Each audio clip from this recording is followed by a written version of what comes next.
নমস্কার বন্ধুরা, আমি সুশোভন আর আপনারা দেখছেন অদ্ভুত অথচ বাস্তব।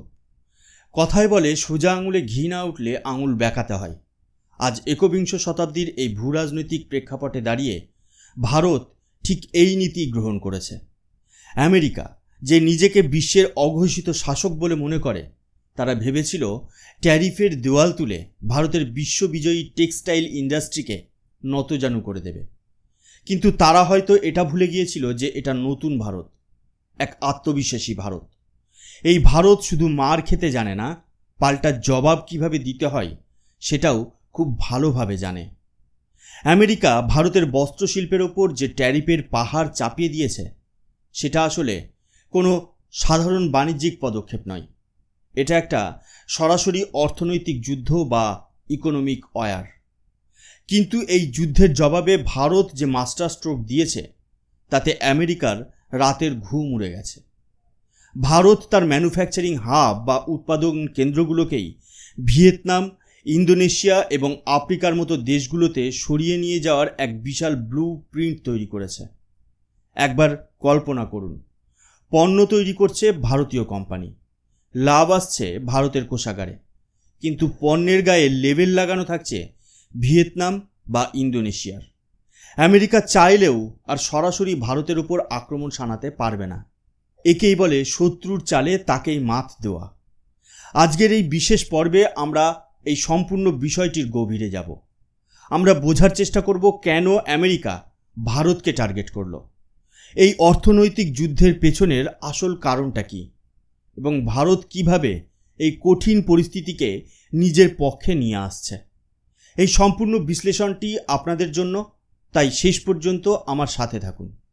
ভিডিওটি এখনই লাইক করে চ্যানেলটি সাবস্ক্রাইব করে নিন, কারণ আপনার এই একটি ক্লিক আমাদের জন্য অনেক বড় অনুপ্রেরণা। বিশ্বের টেক্সটাইল বা বস্ত্রশিল্পের কথা বলতে গেলে তিনটি দেশের নাম সবার প্রথমে আসে: চীন, বাংলাদেশ এবং আমাদের গর্ব ভারত।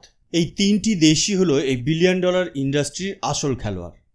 চীন উৎপাদনের দিক থেকে নিঃসন্দেহে বিশ্বের সবচেয়ে বড় শক্তি, তাদের শিল্প পরিকাঠামো বিশাল। অন্যদিকে বাংলাদেশ হলো রেডিমেড গার্মেন্টস বা আরএমজি রপ্তানিতে বিশ্বের অন্যতম প্রধান শক্তি, প্রায়শই তারা এই ক্ষেত্রে দ্বিতীয় স্থান অধিকার করে।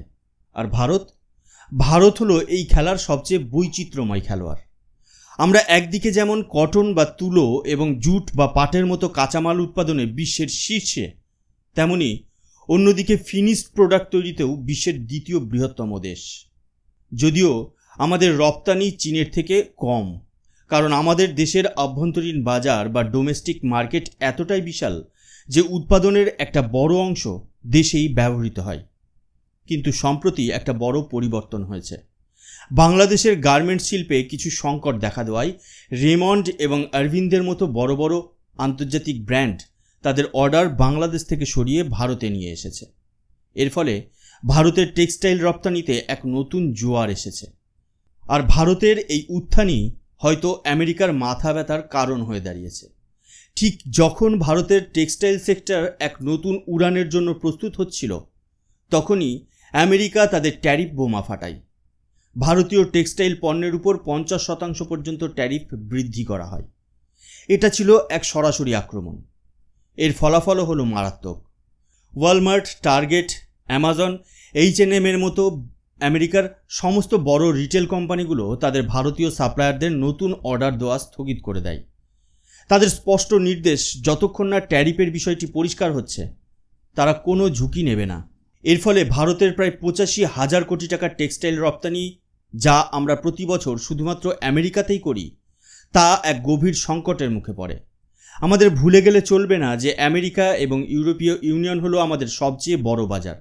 আমাদের মোট টেক্সটাইল রপ্তানির প্রায় 47%ই এই দুটি অঞ্চলে যায়। এই শিল্প আমাদের দেশের জিডিপিতে 2.3%, মোট শিল্প উৎপাদন 13% এবং দেশের মোট রপ্তানিতে 12% অবদান রাখে। তাই এই আঘাতটা শুধু একটা শিল্পের ওপর নয়, এটা গোটা দেশের অর্থনীতির উপর একটা আঘাত। আমেরিকা ভেবেছিল এই চাপে ভারত ভেঙে পড়বে এবং তাদের শর্ত মেনে নিতে বাধ্য হবে। আমেরিকার আসল উদ্দেশ্য ছিল অন্য। তারা চেয়েছিল এই ট্যারিফের ভয়ে ভারতীয় কোম্পানিগুলো তাদের উৎপাদন কেন্দ্র আমেরিকায় সরিয়ে নিয়ে যাক, যাতে তাদের দেশে কর্মসংস্থান বাড়ে। কিন্তু ভারত আমেরিকার পাতা এই ফাঁদে পা দেয়নি। ভারত খুব ভালো করে জানে যে আমেরিকায় লেবার কস্ট এবং শ্রমের খরচ এতটাই বেশি যে সেখানে উৎপাদন করলে পণ্যের দাম আকাশ ছোঁয়া হয়ে যাবে, যা আন্তর্জাতিক বাজারে প্রতিযোগিতায় টিকতে পারবে না। তাই ভারত এক ঐতিহাসিক এবং সাহসী সিদ্ধান্ত নেয়।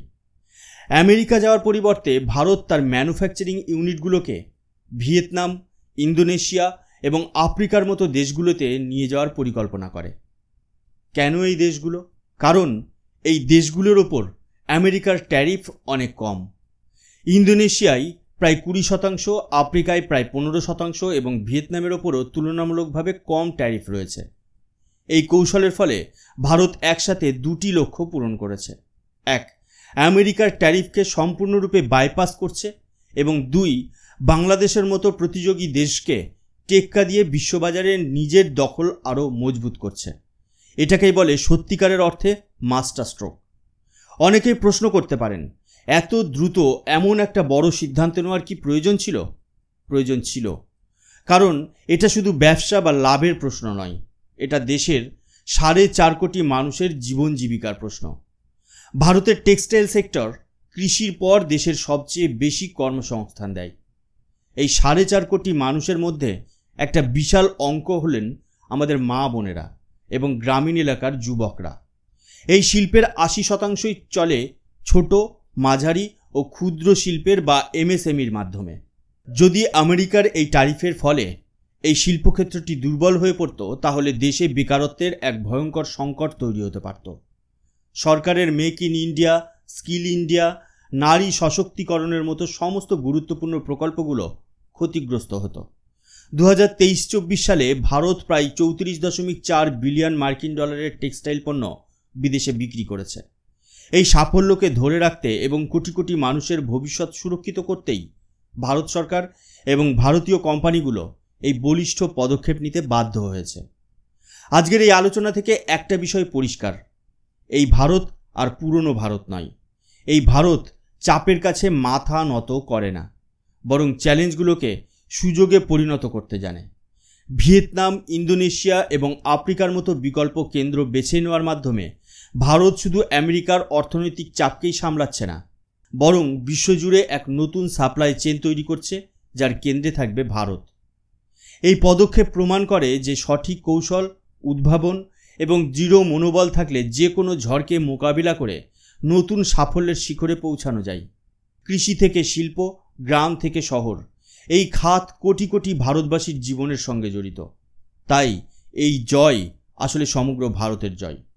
এখন আপনার কাছে আমার প্রশ্ন, আপনার কি মনে হয় ভারতের এই সাহসী কৌশল কি সফল হবে? আমেরিকা কি ভবিষ্যতে নতুন কোনো চাল চালবে? আপনার মূল্যবান মতামত আমাদের জন্য অত্যন্ত গুরুত্বপূর্ণ।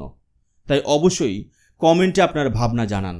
ভিডিওটি ভালো লাগলে লাইক করে আপনাদের বন্ধুদের সাথে শেয়ার করুন, যাতে তারাও এক নতুন এবং শক্তিশালী ভারতের এই গল্প জানতে পারে। আর এই রকম আরও তথ্যবহুল এবং জোরালো বিশ্লেষণের জন্য অদ্ভুত অথচ বাস্তব চ্যানেলটি সাবস্ক্রাইব করে বেল আইকনটি প্রেস করতে ভুলবেন না। জয় হিন্দ, জয় ভারত।